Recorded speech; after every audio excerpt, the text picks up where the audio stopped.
Singaloketo, singaloketo, Yesu singaloketo, singaloketo, singaloketo, singaloketo, Yesu singaloketo, singaloketo. Tu es sur l'église bénie de Dieu, nasi bozomona pour na yokaki quand la cadre d'investigation na yokaki que lobby ba yaki na mutu moko d'urgence à la carte de voiture mutonga zaki vraiment mokufi ya on est côté la pasteur Ernest Mongu obno soboyebi obno bolandaka na eko lukai po abeta so le soni comme ndenge le kaki et puis tout le monde appelle frère ango po azali na kati ba yesinga kaza bien azana kati abeta so le soni ndenge le kaki quand na cadre na biso ya télé na biso ben de Dieu abonnez-vous massivement bobenga ba numéro zo le kanase ensemble na biso na bino Toza délivrance toke toka oyo momu nzamba zo préparer pour na biso.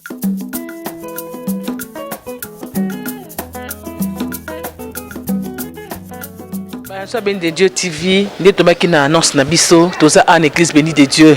Toka ki lobby que ba ki na mutu moko d'urgence awa ya to ko kutana momu na nzambe l'évangile international Ernest Mongu to tunelo ni elekaki. Non kina ko yamba na plateau na biso na pesa mbote. Bonjour papa. Oui, bonjour maman Sylvidia. Bonjour na ba landela biso sur l'émission BNDD TV partout biskabo surtout dans le monde entier. Nzambe na ngai apambola bino. Amen amen pasteur to yambi bénédiction na yo o esaka biso pe bien fond la biso pe ba porte na kati na vie na biso. Nangane ba papa to ka kilobi ke ba ki na mutu moko awa na kamoko vraiment grave, kamoko vraiment critique et là on y est lekaki. Oui, lobby na sisa qui émission et ya tongo la chaîne na kiti na matinal. Nana bimananga déjà na monika mutuka moko ya vitesse. Mutaketaki mo na ngai José Bumba. Oh papa pardon na ndeko nanga moko to tiko zoyer si kavandi azui ba traitement ezo simba te akebisika basambela kasambela kuna moyete onde na moneli na kotike boyete. Bondela pona ye to kende hôpital. Kwa piye ye to ba simbi ba kitisa ye ngabi non oboke na hôpital te a déjà ebembene ngazao ngapi na yambaka lelo te ezape jour na biso ya programme te kitera na pourquoi ay bisinga siko papa ondimi na tambola na ebembe pour le bika zebembe siko na tambola na ebembe ngeni na teli ko na na se ba to benga na kini service mo na Jamaïque na bitava na bien quelques personnes ko raba na nga to benga ba soda Mama Sylvie fucha za pisada maza pijana za mama nanu boya bango banzinga nde ba yemba na moto côté na kati to bandi ba déclaration et na kati ba déclaration to ko découvrir que esprit na ye ba bloquer ngo na ndeko na yemoko propre famille na yemoko propre ici ba livret qui est déjà mais mutu o apesa ki accès c'est là que moi c'est o yemoko abalaki et tant to celui ba servir to chasser l'esprit na to botoli molimo na ye to zongi sango na place ne aye quand même qu'on se retrouver d'ailleurs tant on se retrouve qu'il ne commence pas que ba image au téléphone je sais pas ce qu'ils allaient ba annexé bon on a nenga lamuka ki et puis nenga témoigner qui par rapport à makambo ya monaki mais je crois que l'explication ya malamu ko la yemo ko zali boko so na parce que la kanga que je donne bazo ngate pour ndelaye ala la qui peut avoir la bonne santé azape ko évoluer très bien toujours zélandais 12 heures temps on a contrôle prophétique ndeto tout na nzamba tal service sur il faut libérer il faut que ça sous nini pour na vie na ndeto libérer muto azaki ko kina hôpital yo omoni ke muto na azali aza déjà kokufa obangi risque te ko bomba na kati l'église no bénie de Dieu non ko banga risque c'est trop dire la Bible déclare quand il n'y a pas de révélation le peuple est sans frein ce qui donne une révélation divine n'a déjà une assurance totale toi on a trois sources et peut ça kalobi qu'on entend tout mutu source liboso ezali hôpital pourquoi parce que mutu normal na mana makile sengeli ya bela maladie normale sous régime alimentaire na ye sous environnement et quoi passe malade et malade on a traitement dans hôpital minganga ba ko traiter abiki mais na malade mususu eza na malade moko normal mais Dieu ne peut pas profiter na maladie normal a sali pe misala na ye alors malade ndingona il faut na hôpital na nzambe le faux moussala nzambe na docteur ba traiter kawana eza pe na malade mususu eza nango makamali normalité eza malade oye moko diable tie malade ne longwa na hôpital te e longwa ka pa nzambe ye moko lokola malade wana eza malade ya kindoki o diable salaki aboma ye azoki déjà molimo na ye akanyango na prison il y a 3 jours seulement il y a vie pour ba longoler na mokili oyo na moni que nous osons mon hôpital te na garder pour nzambe ndé à traiter pour nzambe à traiter y wana lelo azali en bonne santé. Mais pasteur, assurance nyongo yo za kanango vraiment puisque tu habites quand tu vois un cas pareil et comme il est obé aux assurance moi que mutane nga koti akobima bien assurance on vrais années aussi moi quelque part assurance ali ko sana molimo na nzambe so na molimo na nzambe nzambe ba ko pesa révélation toi na kamo ko sert na biso a certes habita aza libanda akotaki hôpital wana ko tamona nzela amono ndire ba betie ki bota na mutu akwa vertige ba memie mbang hôpital bandi ko perfuser premier jour deuxième jour ndekona ki abondele pona ye ndekona talika ka tellement ndekona ça so téléphone Saddam à département de Pisa Soda. Parce que nous avons des signes, non, aux mystiques, à Bénin, papa, les qui sont dans l'hôpital, na bon délai pour la yéme, ma caméra sur mon et sa clarté. Na bagni, vous baiser l'hôpital bayanaï. Au terme, non, boyanaï, babimisi l'hôpital, bakati perfusion, na bande à maille. Il y a un biloko mususu bande rebelle ba avantage wana moi kaye ba filmer ba filmer biso tu rappelles na makambo wana te ba koti na ye na ba bande ya perfusion. La bande ko déclarer pour naie espoir manifester na chasser esprit wana aye ko surtout kazongi normal na garder na église pour na découvrir que bitumba naie source pe base et ça plus na le pango avandi na comprendre que le quoi na vie à prière makasité so na zongi se boy retour et ko salema na garder dans l'église a mécano ko na ba prière à ça dans un mois à normal en bonne santé soit normal. Bino c'est besoin d'investigation beaucoup de cas comme on est nani tabita azawana donc na assurance ce qui nous amba lobby nanga likambo to sala likambo na sala kana formalité en réalité yemo ko nzambe nda sala kango so ngana ko bangela ni donc c'est ça. Papa comment on est frère nani? Frère Aimé. To mon frère Aimé to yo kana nuye bon to songa susu na plateau na biso to sisana mom na nzambe bala na so ben de Dieu TV Dr. Rolanda pasteur évangéliste international Ernest Mungu ndenga expliquer biso ka oyo et comment na kati na ben de Dieu quand tu ba na cadre na soka ba investigation mais oyo za bilili photo mon appel mutangoti ya peu dans na kati ni siko to mon frère oyo dont le pasteur a parlé ou a fait ce témoignage a expliqué biso ni comment na kati ya vinae et puis comment ça ko se retrouver awa to bana so pesa mbote et puis to tuna kombo nae. Bonjour frère. Bonjour maman. Papa, comment ça se comme yo et puis ça se a tout ça vraiment plastique. Comme na ngeza Emmanuel Andondo naza ndeko ya papa Bumba. Santé na ngai ezalaki malamu te. Ndenge na le lobo se retrouver awa nazalaki mokufi. Ngala nazalaki mokufi. Nazalaki mokufi. Nazalaki lobby na bedi ça fait 2 semaines yango nazobela changement zalaka te. À tout moment na zomolota kaka batu bazoya kozwanga pa bakende na ngai. Alors mon frère a yebsinga ke no to kende na hôpital ba sala no examen to yeba nini au juste. Comme par hasard a bien bandana na église et pas ya pasteur. Pasteur normalement lundi ayambaka mardi contrôle. Comme par hasard to ye to piseka kambote kukuta na pasteur alobi mais yo yena ebembe ndenge nini awa kati na église. En tout cas, nazalaki susunga été. Alobi situation na ye moyebo kende hôpital ezate. Situation na moyebo kende hôpital ezate. En plus lelo comme la journée à contrôle te et tout ça la contrôle moko spécial. Pasteur a bengi ngai. Na leki na contrôle. Nzamba sali. Nzamba leki na kosala ngazalaki mokufi. Na yeke ya kokufa. Tibo moni ngai awa bolanda ngai nazalaki ya kokufa. Mais Nzambe ya béni de Dieu oya pasteur Mungu oyo ayina sango eza église na yoka kango mais na approche kango te mais Nzambe asali ngai grâce na nzela église na yaki na calcula ko kende hôpital mais na minute nga na ki hôpital te na ki hôpital te mo sai na Nzambe alobi so boke hôpital e ozala ndeli kango mususu bokende hôpital te za makambo ya molimo aza musika na minute aza susu awate so bo pesi encore 1 heure d'ita bokoyoka sango mususu.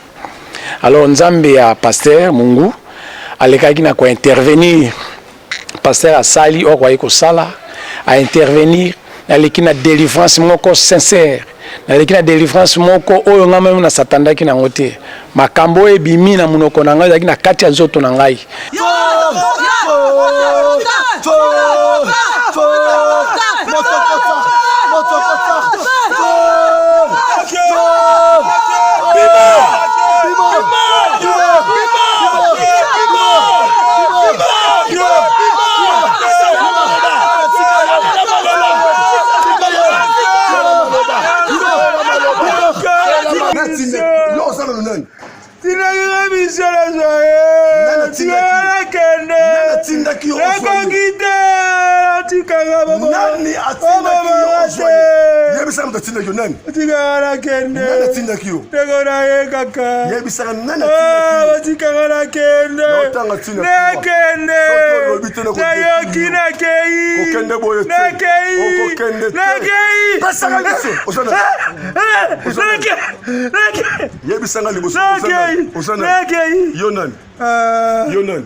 Tinda kingai. Yebisanga yo nani? Batinda kingai. Lobana ngai ozanani. Batinda kingai. Bana posana yeba yo o batindi ozanani. Batinda kingai. Ozanani. Naza kokora ye batinda kingai. Ngana tinda kiyo. Batinda kingai ya mwasi. Yondo koboro bushike ya mwasi batinda kingai. Pesa la kombo na yo. Batinda kingai. Nani pesa la kombo na yo. Tinda kingai. Nani pesa la kombo na yo. Papa na yo kina kei na kozonga te. Pesa ngana no kombo na yo. Kozonga te na kei. Pesa ngana no kombo na yo. Kozonga te na kei. Avec le pouvoir et l'autorité qui m'a été conférée, na simi meli ya molimo. Nzambe na bomoy. Na totobola motema ya mutu oyo. A quitté et touché tina physique na ye. Tala mbeli na simbeli yo. Tala mbeli na simbeli yo. Na totobola motema na yo. Ozali boso Ernest Mungu. Nayebi tikanga kaka na kende za tikanga na kende na yebi eloko na ye moko te eningana nyonso ya ezonga na place nyonso ya ye na place na kei tikai c'est la maloba na yo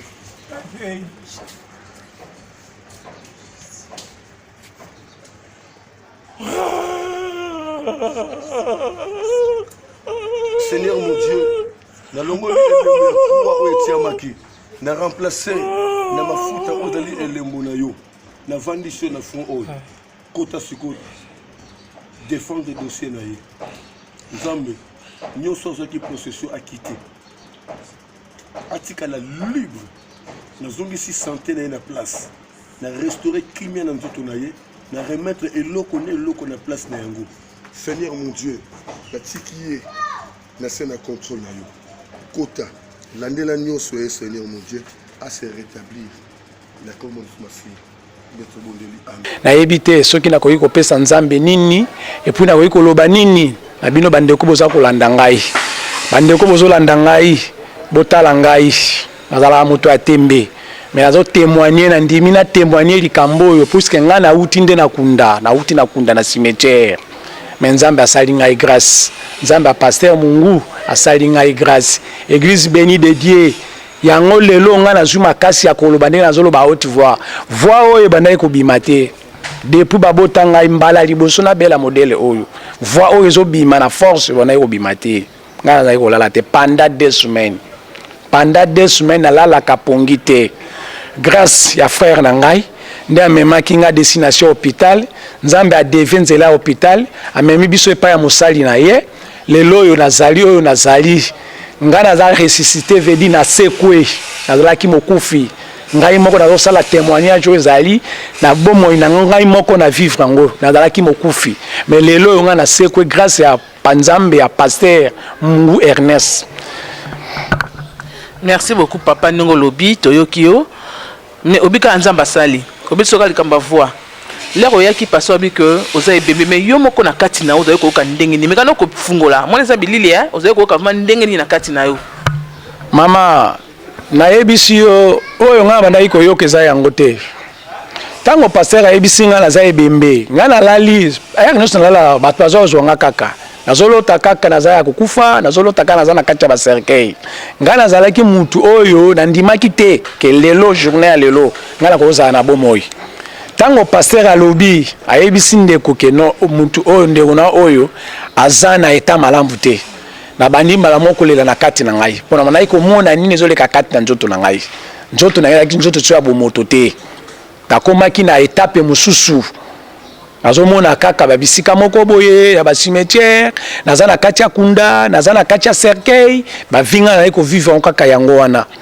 vivre yango wana donc santé na ngai ezalaki malamu te santé ezalaki kaka ya kokufa effectivement tango pasteur alobi natali nga alobi en tout cas makambo pasteur alobi yango ngani aza ko vivre kati na ngai ko exhorter bana nzambe o bazolanda ngai na minute na témoignage litatoli na liko tatola na mokili mobimba o bakolanda ngai baluka elongi na nzambe baluka baza bakota na contact ya na pasteur Mungu Ernest bakota na contact na ye baluka esika nini abondelaka nzambe ya solo nzambe azali awa aza na église ya Béni de Dieu ngai moko na moni yango ezali kambo nazo témoigner yango na kosenga na ndeko nyonso azolanda ngai aluka église oyo depuis ndenge na ye awa na tikali libela po église oyo à travers mosali na nzambe oyo nzambe apakoli ye lelo alongisi ngai abikisi ngai na sekwe mpo nazalaki mokufi nakoki kokimba église oyo te yango nasungi bandeko nyonso baza na mosika tout comme na pembeni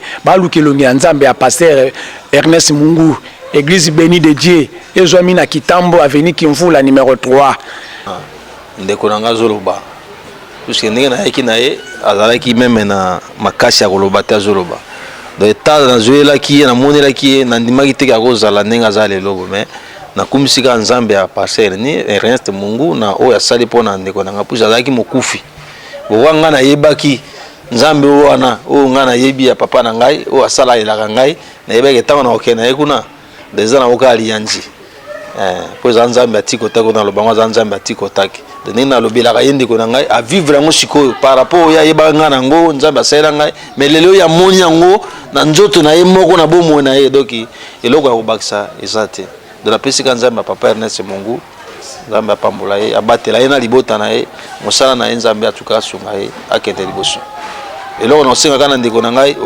namemi yo na nganga te namemi yo bisika ya nzoloko te namemi esika oyo moko eza ya tiki otaki ndenge nalobelaka yo cela veut dire que matoi na yo bomoi na yo. Amen. Merci. Matoi na yo nde bomoi na yo. Oki ndi papa Bumba lobi eza conseil moko pestament na yo et pesa mpe na ngai puisque ana Béni de Dieu comme na loba na bi awa to akola biso luka nzambe te po nzambe azalaka na ye déjà. Papa na ngai loba suka ezani. Loba suka ezali kaka nzambe oyo alola oyo pasteur Ernest Mungu apambola ye ebele azongisa ebele ministère na ye kende liboso makasi. Waza lelo yo lobi za susu ndenge wana te afuluka makasi et puis biso ba oyo tukangami na liloba na nzambe to umela kaka kati na bisika oyo ndeko nanga sungi ngai ke matoi na ngeza bomoi na ngai na yoki na yoka ka nzambe atiko taki lelo ndenge moko na vivre ngo lelo vraiment na vivre nzambe a Béni de Dieu ala nzambe atiko taki. Merci beaucoup, merci na papa Nabiso, merci na papa Bumba, merci na balanda biso ya Béni de Dieu TV. Abonnez-vous massivement à la chaîne Oza Bino. Ma numéro de contact est en C. Pasteur Aza disponible. Et à Kobenga et na heure nyonso azana ko kanopa ko sunga bino. On est qui preuve ya o pasteur alobaki to mon pe moto a super délivrance na o alobi mais comme ezali na carte investigation moi na nzambe fa soki sati. Tozonga pas mo na nzambe yemoko apesa biso conclusion pe mo ya suka. Tozonga la pasteur.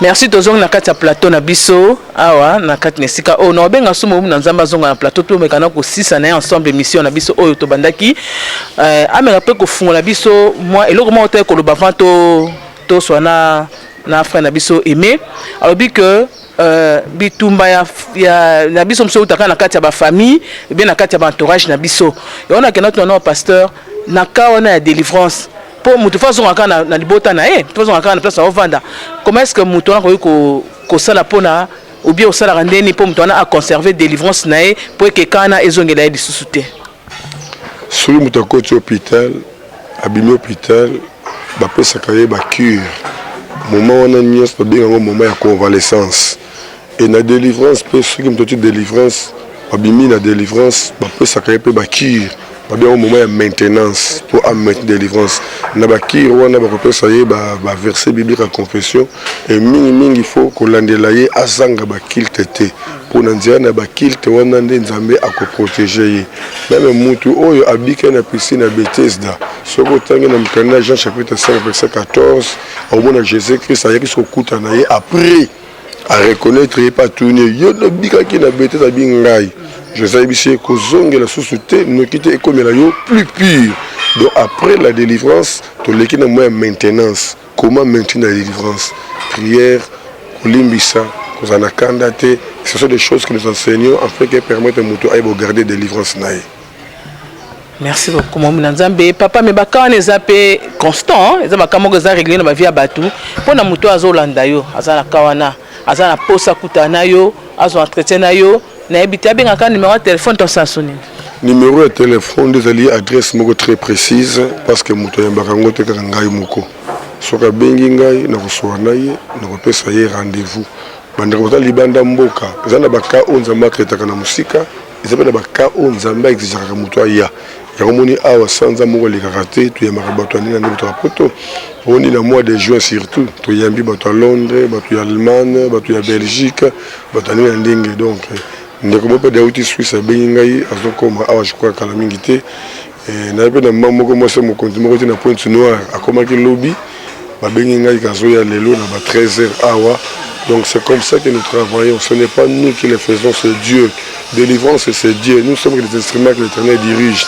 On a pensé à la délivrance, là, c'est engagé dans notre. Il faut nous emmener mouta le belanga pour nous. Pour ceux qui nous emmenent le belanga pour nous bonjour. Mais ça va risquer de la vie à battre. T'as la kawana, mouta yep na malade. Azu ba traitement de simba. Donc on a zoué quoi que l'hôpital est mounine. Mais dans le but non que l'hôpital est là. Pour ceux qui nous emmenent, tout nous emmenent le belanga. Na bloqué, mais on coupe le langai avant. Donc c'est comme ça. Neti papa aimé ba ki na lobby wana na kai ki na lobby. Est-ce que passer pour les cas de délivrance, il faut appeler ça mongo. To na habiter ce qui ba condition monsieur ezali. Délivrance mutunyo so azo luka délivrance et sengeli a se préparer, et sengeli azana offrande na ye, il y a action de grâce et so démontrer foi na ye devant Nzambe. Mais mutu o ba ye na kawana o senga offrande ndengeni. Na kawana boko yamba ye bondeli reconnaissance ya musa na ye ndeko permettre ye appeler ce offrande de action de grâce. C'est comme ça que nous procédons. Merci beaucoup Ndeko Nango Yoki. C'est vrai que faut se préparer pour la délivrance nayo, mais ezakaka na nzela ya mbongo te, yo kutana musana nzambo soigner soit en profondeur. Ya kokoede ou akomape na kati na kawana.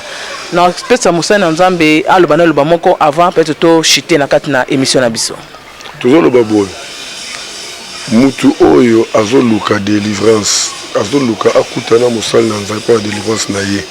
La conscience naye il faut ayer que balukaka nzambe ba se contribution nzambe ko pambate ndenge Bible na Deutéronome chapitre 16 verset 16 ba se présenter ka liboso nzambe maboko pambate to luka lobiko ndenge pe to ketana na hôpital l'hôpital ata muta yebite docteur wala yamba ndenge nini eloko liboso ako ne jamais maboko pamba na hôpital mais na quatre église bato ba considérer que vraiment nzambe te rien que à travers ba offrande et ça na ba pasteur so ba ote que oh offrande ben Dieu sur ça ko pour na biso ba offrande za la kate ba so passer offrande boy et ça na ba tumsu ba ote ya théorie à ça la pratique te biso boto ça la musalo to yebi le la kaba yelinga c'est que na programme te mais zinga combien des heures.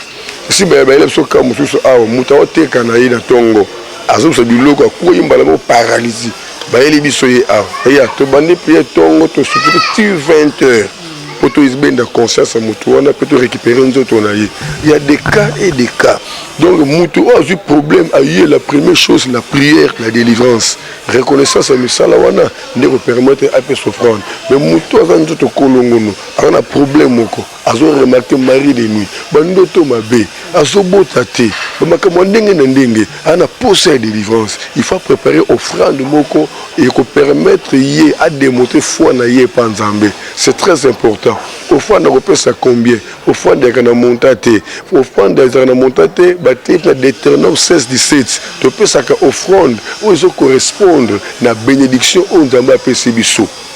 Ok, dans Luc 21, à partir du premier verset, au monde que batu ba pesa ba mbongo na bango ebele, mais yeso ba ki yango te. Pourquoi? Ebele wana ezaki ba mies par rapport au bango ba pesa ki. Mais vevo ya pesa ki ya mukekaka, nzamba ndimi yango, po yango nde azalaki nango. Une vraie offrande, on donne ce qu'on a par rapport à la bénédiction que l'Éternel a accordée. C'est comme ça que nous offrons à notre Dieu. Le domaine où il y a un domaine moko très glissant dans la vie à Batou. Et sa confusion, c'est tout dans ma camotali, la délivrance et tout ça. Biso tout ça délivrance selon instruction divine, selon la directive ya Nzambe. Nzambe nde mutu azali koloba. Donc ngai na salaka o Nzamba lobelinga et non on na moni pas mutu, to pe na yoke pas mutu. Na tambola ndenge wana. Merci beaucoup Boyoki.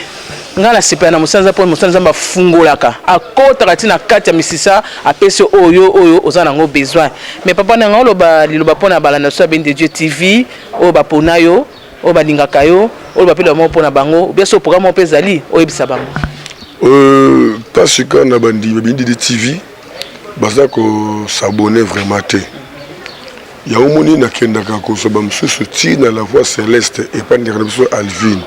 Or, dans la voie céleste, il faut te foutre un bongo. Vous comprenez? C'est ça, blague. Il faut te foutre un bongo.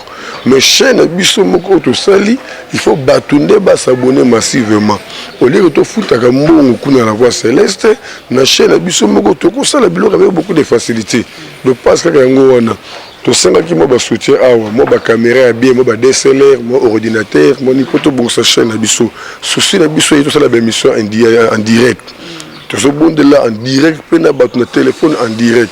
Et souci na bisoli que ba kilte nyon sur tout ça là, et il y a malamoko en direct. Le coup lundi tu as une intercession et délivrance. Il faut les en direct. Mercredi, vendredi enseignement, et les en direct. Dimanche ba kilte 9h 12h, et les en direct. Biloko to lu kango wana. Yo to 5 mois soutien, mais soutien depuis to banda ko belle là, to zo croire ka batamité malamu bazara raté. Le coup là papa na biso yo atongela ki biso estrade type sur ba caro. Tout ce monde en Zambie, na manabiso oyo a pesaka biso moi tel que mbongo tout ma 20 chaises, toujours bunda nzamba to sunga meto ko réussir afin que toyeba ko pesa toujours volonté nzambe kat na libota naye.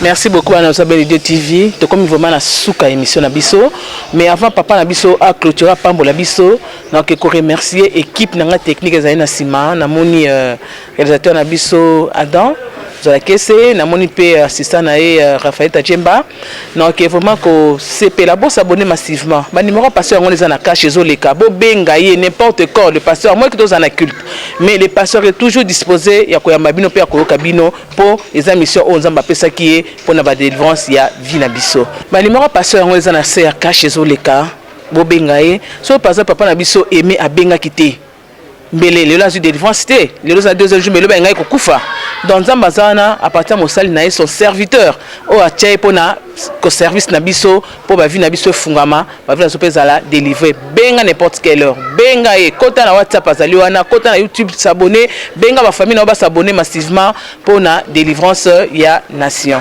Merci beaucoup tous sa parole pas ya Moum na Nzambe a prier pour na biso pour toza pe na posa ya bénédiction na ye.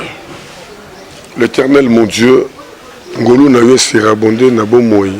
Ya bande konyo so balandi biso na monde entier partout ba se retrouver pe na ngongo balandi biso liloba oyo Seigneur mon Dieu est édifié libota na yo pesa révélation na ba oyo ba kangami ao bazakat na ignorance ça me na mo moni sama na o bazo luka yo pe lungisa o nyoso bitumetele meli bango restaurer kimia na mabota nyoso basabonner na kat na chaîne na biso Ben de Dieu TV soit contrôle na bomo na bango en tout et pour tout pour la gloire na yo na kombo nesu masia tubundeli amen amen.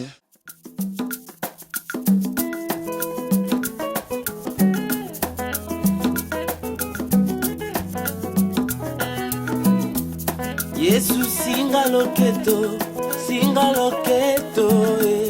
Yesu singa loketo